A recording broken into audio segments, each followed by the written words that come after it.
Explain the procedure to form a differential equation from any equation containing some variables and constants. To form a differential equation from any equation containing some variables and constants, we have to follow the following steps.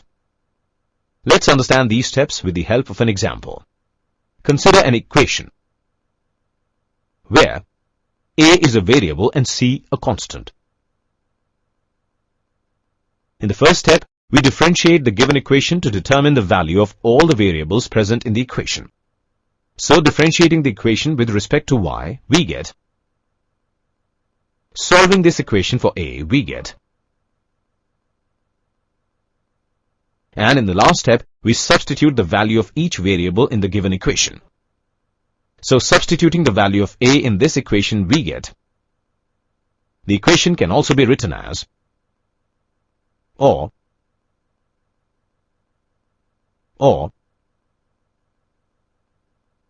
thus the differential equation of this given equation will be. Let us now summarize all the steps